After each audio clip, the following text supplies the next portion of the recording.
наврӯз яке аз ҷашнҳои миллии қадимаи мардуми тоҷик буда, аз қадимулайём дар қатори дигар идҳо аз ҷумла меҳргон, сада ва тиргон бо як шукӯҳу шаҳомати хоса таҷлил мешуд.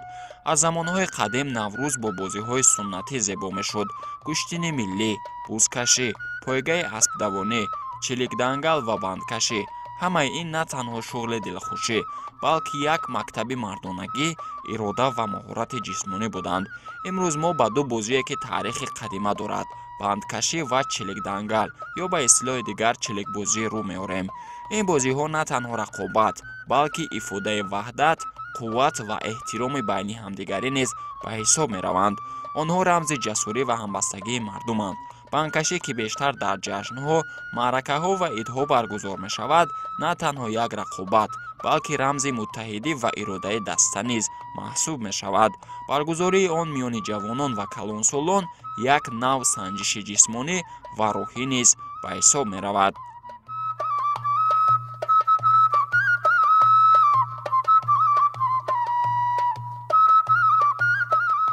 бозии бандкаширо чуноне ки мо медонем дар саросари кишвар қариб якранг иҷро мегардад ва ҳатто тавонист ки имрӯз як андоза бозиҳои мактабу муассисаҳо ва мадрасаҳо ҳам бигардад ва аз ҷониби дигар ҳатто тавонистааст ки имрӯз дар арфаи ҷашни наврӯз ҳамчун мусобиқаи махсус дар идгоҳҳо анъана ё бозии бандкашӣ иҷро мегардад. бандкашӣ ё ин ки камандкашӣ ҳам мегӯянд. камандкашӣ ҳам мегӯянд ки ин навъи варзиш бисёртар ҷавонон, писарбачаҳо ба ин варзиш машғул ҳастанд. махсусан ҷавонон, мардон, писарбачаҳо ба ин намуди варзиш машғул ҳастанд. ин навъи варзиш яъне ки камандкашӣ ё ки бандкашӣ ин бисёр ҳам шӯҳрату манзалати зиёд дорад дар байни ҷавонон. махсусан агар мо дар куҷо гузаронда метавонем ин намуди варзишро ё кай мо гузаронда метавонем? бисёртар ин намуди варзиши қадимаи миллии мо ки бандкашӣ ҳаст, бисёртар дар фасли баҳор, иди наврӯз, ҷашну маросимҳо ва дар дарсҳои тарбияи ҷисмонӣ мо гузаронда метавонем. дар ин бисёртар бачаҳо ҷалб гардида мешавад ва ин намуди варзиш бисёр ҳам намуди варзише аст ки инсон дӯст медорад. як бозӣ аз бо номи бандкашӣ аз ду қисм ҷудо мешавад ва ҳар нафаре ки як қисмате ки қисмати дигарашро бармекашад якбора. ин бандкашӣ аст. хуб албатта дар ин ҷо масалан қувваи дасти бозӯи боқувват дар кор аст. хуб барои мардум тайёрӣ мебинанд. албатта аслан ба хотири зӯрозмоӣ қувваҳои ҷавонону далерони ватан ки барои минбаъда обрӯ нуфузи дилхоҳ деҳа ё маҳалли худро бардошта мешуданд, ба хотири фаҳмидани қуввату ҳамун тавонои онҳо ҳатман бозии бандкашӣ дар қатори дигар бозиҳои анъанавӣ иҷро мегардид. агар мо ба қоидаи бозӣ назар андозем, намуди бозии бандкашӣ аз гурӯҳ гӯем ки иборат аст аз 4 то 8 нафарӣ метавонанд ки дар ин бозӣ иштирок кунанд. ду команда иштирок мекунанд ва қоидаи бозӣ чунин аст ки ду нафари онҳо пушт ба пушт меистанд ва довар хат мекашад, аз байни онҳо хат мекашад ва бо тайёрӣ бо ишораи довар, яъне ки бандро таранг тарафи худашон мекашанд, бо ишораи довар яъне бозӣ шурӯъ мешавад, сабқат шурӯъ мешавад ва ҳангоми иҷрои анамин бозӣ бояд анамун команда ё ки ҳамамун гурӯҳе ки ғолиб меояд ки онҳо аз бандро кашида аз хат берун шаванд. яъне ки ҳамин гуна қоида ҳаст. дар ин озмунҳо албатта шартҳо ҳам гуногун буданд. шартҳо масалан албатта ҳам пулию молӣ буданд, ҳам метавонистанд ки шартҳое бошанд ки баъд аз он ба якдигар супоришҳои махсус диҳанд. масалан нафаре ки ғолиб омад ба нафари дигар дастур медиҳад ки онҳо барои онҳо қироати шеър кунанд ё латифагӯӣ кунанд ё масхарабозӣ кунанд. вобаста ба ҳамун муҳите ки дороии муҳитро ба инобат гирифта шартҳои махсус мегирифтанд. ва ҳамин бозии бандкашӣ таърихи қадима дорад ва дар сартосари кишвар ҳатман роиҷ аст. агарчанде ки имрӯз бандҳои фабрикавӣ ё бандҳое ки аз ҷониби корхона истеҳсол мешавад истифода шавад ҳам дар гузашта ҳатман бандҳое буданд ки دستباف بودن و حتما برای بازی جشن نوروز هنرمندان برای آنها بند می‌گفتند. چون در فرهنگ مردم تاجیک هنرهای مردمی تاجیک خیلی زیاد است. یکی از هنر عنعنوی این هنر ارغمچین بافی و بند بافی بود.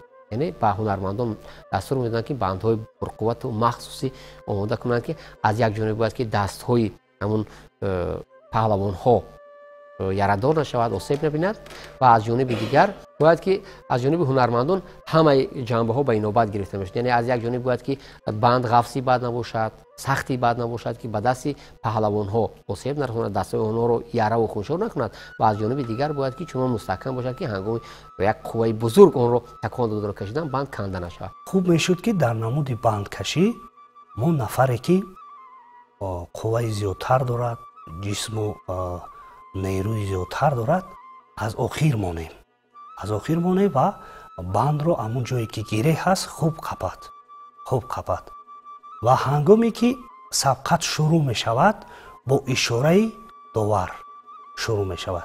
اگر داور شروع نکرده بند رو کشند این حسابیده نمی شود، بازی حسابیده نمی شود. حتما باید تیاری جدی باید باشد، همه دقت طرفی انمون داور باشد که داور سر بکرد، بند با هر دو طرف کشیدگی ترنگ موندگی باشد بند و هنگامی که داور شروع میکند سبقت را هر دو قوه میکشد. کوشش کنند که انمون خط را از خط گذراند. اگر که انمون خط کدامی که از خط میگذرد، کدام گروهی که از خط فعال شده میگذرد، اون بازی را یعنی که میبرد و غالب بازی دانسته میشود. من گفتنی هستم که در این نمود بازی، در نمود بازی بند کشی باید چست و چالاکی که یکی از نمودهای صفتهای جسمانی هست، چست و چالاکی باید بچه پیش از همه چست و چالاک باشد. دقت همه طرفی انمون داور یا که طرفی انمون مسابقه باشد. دویم قوه این رول اساس رو میبازد. به قوه ما انرژی یعنی که انرژی ما با واسطه انمون قوه صرف میشه و ما قوه خودمون در انمون استفاده میبریم. قوه و سیوم تاباوری. انم سه صفت جسمانی را اگر ما رشد دهیم، سایقل دهیم، انسان هم چست و چالاک میشود، هم با قوت، هم تاباور میتواند که در این نمود ورزش غالب بیاید. نوع دیگری بازی بندبازی یا بندکشک انفرادی است گفتیم و این یعنی در بالای کرسی مخصوصی یا در زمین دو نفر پای به پای جوانانی از 10 ساله تا 15 ساله می نشستند. بند یعنی بندها نسبتا این جالکه باریک است، یعنی درازی بند 1.5 متر میشد و قطر قفسی اون 2-3 سانتی متر میشد. حتما بند از پخته بود چون بندهایی که از موینه یا موی گوسفند آماده می شود برای گردنی مثلا همون کودکان رو بریدنش ممکن بود. همین بند پختگی رو اونها با گردنی همدیگر، یعنی بند از اون طرف حلقه گیره میشد در شکل دایره، اونها با گردن خود میانداختند و پایهای خود رو با هم جفت میکردند و وقتی که اونها میشد با امر داور اونها گردن خود رو یعنی همون قوه بازو و گردن اینجا نقش اساسی می‌بازید و به طرف خود میکشیدند. کسی که رقیب خود رو به طرف خود کشیده به دهان غلطان دلکه غالب آزمون اعلام می‌گردید. یعنی این گونه بازی‌ها در فرهنگ مردم تاجیک خیلی تاریخ قدیمی داشتند و خوشبختانه تو امروز هم در منطقه‌های کوهی در دیگر ناحیه‌ای که مردم تاجیک از عرف و عادات عنعنه‌های خود احترام می‌کردند، ارزش‌گذاری می‌کردند، نوع‌های آنها باقی ماند و تا امروز جایگاه مخصوص دارد. تمام بازی‌های ورزشی مخصوصاً بازی ملی ما بندکشی علاوه به قوی نمودن خوانندگان از نقطه نظر تفکر و از نقطه نظر روحان آنها را سالم می‌نماید. بیاید اینجا یک چند اهمیت بازی‌های ورزشی را در رشد شخصیت کودکان دیده می‌بریم. پیش از همه اداره کنی. برای مثال تمام آن مثالی که میاریم در مثال بازی بندکشی دیده می‌بریم. برای مثال اداره کنی احساسات. به همگان معلوم است که در روند دلخواه مسابقه آرام بودن اشتراک کنندگان مسابقه از نقطه نظر احساسات اداره کرده توانستن خود نقش مهم دارد. یعنی در بازی بندکشی این یک جهت تربیتی اون است که با کودکان آرام بودن رو می‌آموزد، چون که آنها پیش از همه برای آنکه که در روند مسابقه سراسیمه نشوند، خطا نکنند و غالب آیند، آنها پیش از همه خود را آرام می‌کنند. دیگر عامل این کار در گروه است. یعنی بازی بندکشی یک نوع بازی دستوی محسوب می‌شود و در اینجا خوانندگان، در اینجا کودکان، در اینجا جوانان، در اینجا آن شخصانی که به همین نمود بازی مشغول هستند، آنها به واسطه مهارت کار در گروه در آنها رشد می‌یابد. یعنی آنها وقتی که در دسته کار میکنند، در دسته فعالیت میکنند، برای غالب شدن آنها باید فعالیت دستوی برند. یعنی همه باید یک جا کار کنند، یک جای این طوری کنند که غالب باید و این در خواننده در همون اشتراکچیان همین نمود ورزش یک نوع مهارت کار در گروه ها را رشد می‌دهد که این برای موفق بودن آنها در آینده بسیار نقش مهم دارد. چون آنها آینده در کدام ساحه کار کنند، مهارت کار کردن در گروه در آنها رشد داده شده است. یعنی یکی از عامل‌های رشد دادن کار در گروه این استفاده اشتراک کردن در بازی‌های ورزشی می‌باشد. دیگرش احترام است. یعنی احترام این مهارت اساسی برای هر یک جوان ما برای مبادل گردیدن به شخصیت می باشد و آنها در همین بازی بندکشی یک نوع مهارت خود را رشد می دهند، چون که آنها باید گویم که آنها رقیبان خود را احترام کنند، باید آنها همدستای خود را احترام کنند، آنها باید که گویم که احترامی اگر که در بین اونها یگون نفر ضعیفتر باشد، خوبتر باشد، کلانتر باشد، آنها رو احترام کرد. از این نقطه نظر نیست همین بازی بندکشی مهارت های احترام نمودن اشتراکچیان و جوانان رو رشد میدهد. در دیگر قسمت احترام این یعنی اشتراکچیان باید داور اونه که در همون روند بازی انتخاب میشد آن رو گوش کنند، باید وی رو اطاعت کنند، باید قاعده های بازی رو چکار کنند، رعایت کنند. این هم میتواند با کودکان ما در کودکان ما مهارت گوش کردن رو رشد دهد که مهارت گوش کردن از صلاحیت اساسی به حساب می رود. دیگر گویم که مهارت هایی که در بازی همین بندکشی رشد می یابد این رحمدلی است.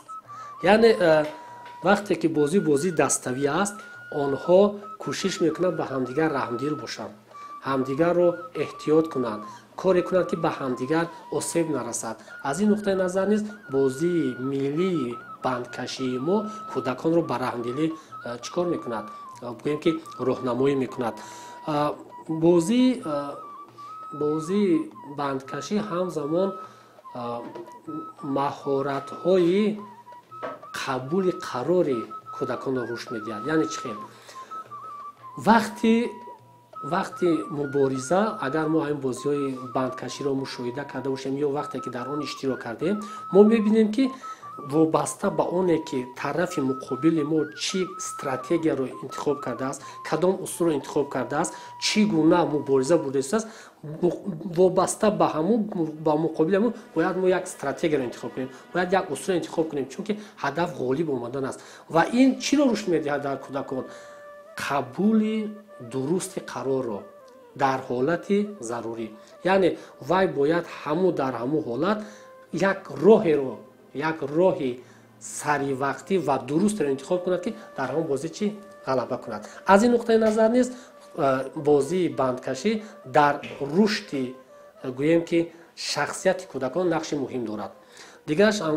دیگر اون چیزی که در بازی بندکشی اگر گوییم که بازی های دیگری ملی نقش دارد این چی است؟ اعتماد رو در آنها زیاد میکند، چون که آنها پیش از همه اول در خود باور دارند. دوم چی است؟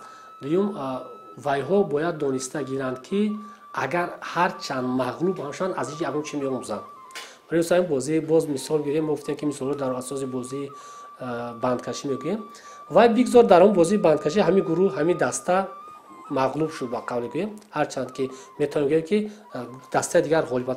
اون دسته که در این بازی مغلوب شده است و برای خود چیز میگیرد، یعنی و فکر میکنند در اینجا تفکر تحلیلی کودکان روش میبود، برای چی اونها مغلوب شدند، در کجا خطا کردند، چی کار باید میکردند، یعنی از این نقطه نظر تفکر تحلیلی خواننده روش می‌یابد و آنها باید چی کار میکردند. یعنی آنها فکر میکنند که هرچند ما باید دانسته باشیم که همین بازی بندکشی یک مخصوصیت دارد که هرچند کودکان خود را مغلوب شده هم احساس کنند، اما آنها چیزی را می‌آموزند. مثل دیگر بازی های ورزشی آنها می‌آموزند که باید برای در آینده غالب آمدن چه کارها را کردن اونها مهم است. یعنی نگاه کنید امروز علاوه به آنه که از نقطه نظر جسمانی با قوت بودن، باید آدم چه روحاً نیز با قوت باشد، چون که در حالت عصبانی، در حالت استرس، در حالت و نمیتونن خود را اداره کنند. از این نقطه نظر نیز خواننده امون کودکان ما با استفاده از بازی های بندکشی خود را میتوانند مهارت های خود را رشد دهند. دیگر مهمیت بازی بندکشی در چی است؟ ما برای همه روشن است که شخصی که کودکی که به بازی و به ورزش مشغول می شود و خواه نخواه از عادت های بد و مثل سیگار کشی و مثل دیگر بیهوده‌گردی و حذر می کند، چون که ما گفتیم هم روحاً هم جسماً با قوت باید باشه که در بازی ورزشی غالب شود و آنها میدونند که اگر که آنها خواهند روحاً یا که جسماً با قوت باشند باید همین عادت‌های بد را چی آنها نکنند. чилик дангал низ бозии дигарест ки миёни ҷавонони тоҷик маъруф аст. агар бандкашӣ асосан нерӯро талаб кунад, чиликдангал бошад маҳорати баланд, ҳушёрӣ ва ҳисси тамкинро талаб менамояд. ин бозӣ бештар дар деҳаҳо миёни ҷавонон машҳур аст, ки мехостанд маҳорати ҷисмонии худро санҷанд ва дар амал нишон диҳанд. و بازی دیگری که در فرهنگ مردم تاجیک معمول و مشهور است به نام چلیک بازی، چلیک و دنگل، که این هم گفتیم که در سراسر کشور رایج است. مردم از آن استقبال میکنند، تجلیل میکردند و با سرشوی فصل بهار تا همون آغاز رسیدن فصل موسم گرما یا تابستان این بازی همچون نوروزی شناخته میشود. اما چون کودکان در سردی های طاقت فرسای زمستان از خنکی و از برف دلگیر می شدند، کوشش میکردند که با همین فرار رسیدن نخستین فرصت آفتابی و تازه شدن میدانچه ها از همون برف حتما بازی چلیک دنگل را آغاز کنند. خب در ناحیه تاجیکستان این با نام های گوناگون شناخته می شود. مثلا در یک جا چلیک دنگل میگویند، در دیگر جا مثلا چلیک قهری میگویند، در دیگر جا لیکو دنگل میگویند، یعنی نامش مختلف است. اما شکل بازی، شرطی بازی قریب که یک رنگ است. یعنی در اینجا هم بازی هم انفرادی می شود و هم گروهی. بازی گروهی نسبت به بازی انفرادی جالب تر است. برای وقتی که طبیعی است کودکان و نورسان و جوانان زیادتر جمع می شوند، امرها هم زیادتر می شود، مضحکه و شوخی و هزل و بازی هم زیادتر می شود. از این خاطر بازی گروهی رو بیشتر تشکیل می کردند. در این بازی هم از 4 تا 10 نفر به گروه ها تقسیم می شوند. یک دایره مخصوص کشیده می شود و اشیا و ابزار اساسی بازی همون چلیک و دنگل است. یعنی چلیک به اون خاطر گفته می شود که یک چوب خرد که درازیش تقریبا 10 15 حتی تا 20 سانتی متر می شود و قفسی اون 3 4 سانتی متر از این باید که از 2 تا 3 سانتی متر از این باید قفستر نباشد و چوب دیگر که دنگل نام دارد اون از 80 تا 1 متر از 80 سانتی متر تا 1 متر می شود و اون نسبتا قفستر است. قطری اون 4-5 سانتی متر می شود که برای قپیده و خوب به دست استفاده بودن و این تیاق یا دنگل حتما باید سخت باشد و با همین چوب که گفتیم چوب دسته دیگر که چلیک نام دارد دو طرفی اون حتما مثل قلم تیز کرده میشد به خاطر اینکه بانو که اون وقتی با دنگل میزدن یک طرفش به هوا میجست، وقتی که به هوا میجهد حتما توسط دنگل اون زده میشود. خب گروه ها با هم دیگر اول شرط میگذارند، مره رو معین میکنند، تعداد معینی خال هست، مثلا میگن که حساب شمارک تا 100، یعنی که اونها گفتیم که وقتی که از دایره دنگل اول یک نفر دیگر از پشت خط چلیک رو میپرتوید، این از این طرف میزند، در جایی که رسید از همونجا حساب کتاب سر میشود، یعنی 1 2 3 4 بعد توسط دنگل اون رو حساب کرده تا دوره میاند. اگر به 100 رسیده باشه گروه غالب میشود، یعنی 1 نفر 2 نفر 3 نفر 4 نفر پای هم تا سوختن اونها که خط اگر چوبی پرتافته به داخل دوره افتاد این نفر از بازیش سوخت میشود، نفر دوم وارد میگردد و همین گونه نوبت به دیگر دسته میرسد.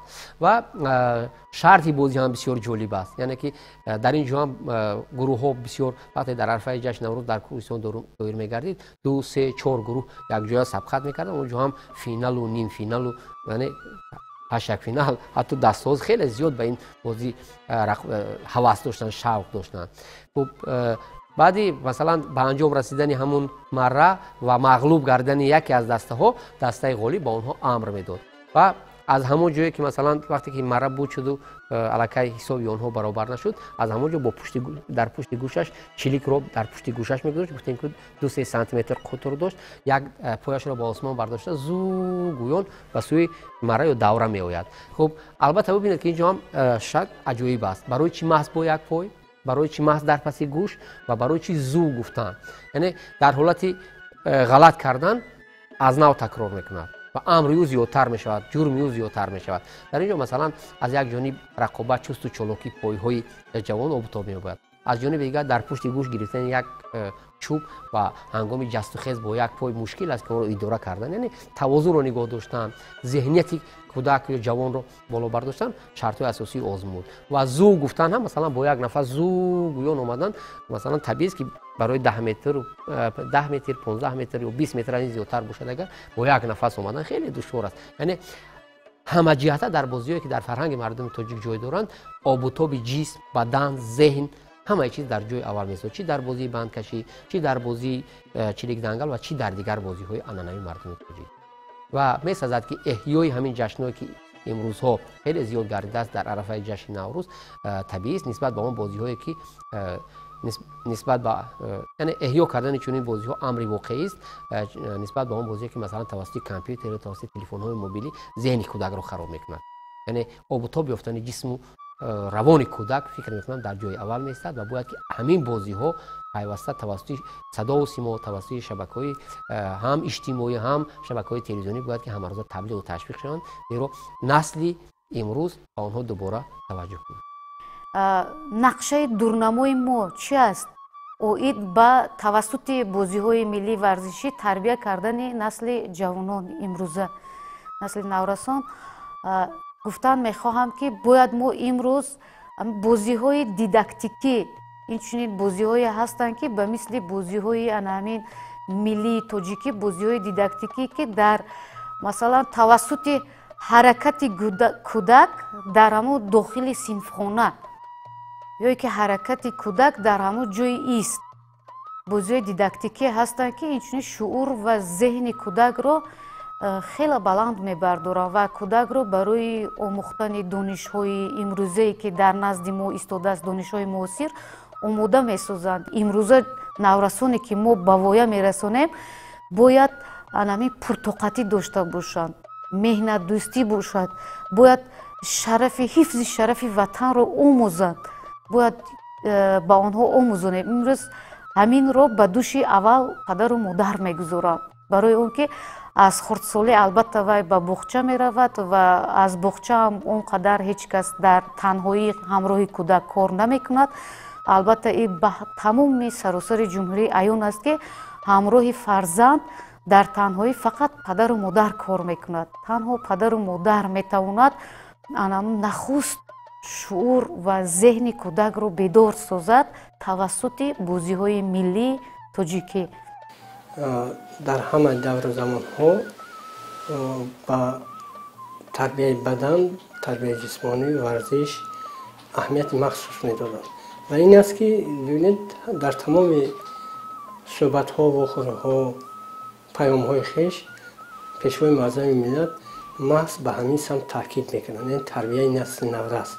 وقتی که تربیت میگیم، تربیت یک مجموعه خیلی زیادی هست که عامل های زیادی در بر میگیرد، نه تنها یک تربیت وطن دوستی، تربیت اخلاقی، تربیت معرفتی یا تربیت استتیکی یا تربیت زیباپرستی و در برابر همه این سمت های تربیت جسمانی هم یکی از самтҳои асосии тарбияи миллӣ ба ҳисоб меравад. ва ин буд ки соли 2006 консепсияи миллии тарбия дар ҷумҳурии Тоҷикистон қабул гардид ки он 18 самти тарбия буд ва яке аз самтҳои дар ҳамин консепсия яке аз самтҳои чи аст тарбияи ҷисмонӣ аст.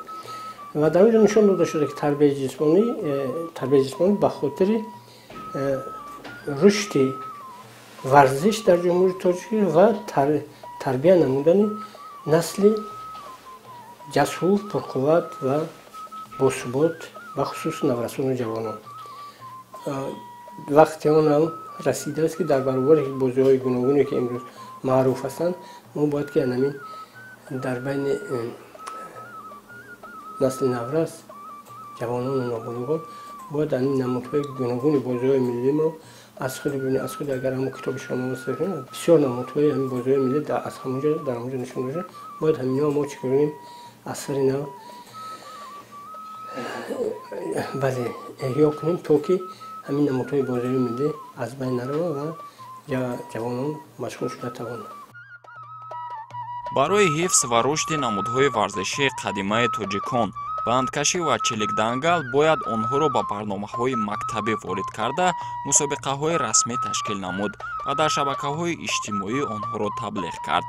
инчунин ҷудо кардани ҷойҳои махсус барои ин бозиҳо ва ворид кардани онҳо ба ҷашнҳои миллӣ метавонад ба эҳёи онҳо мусоидат кунад.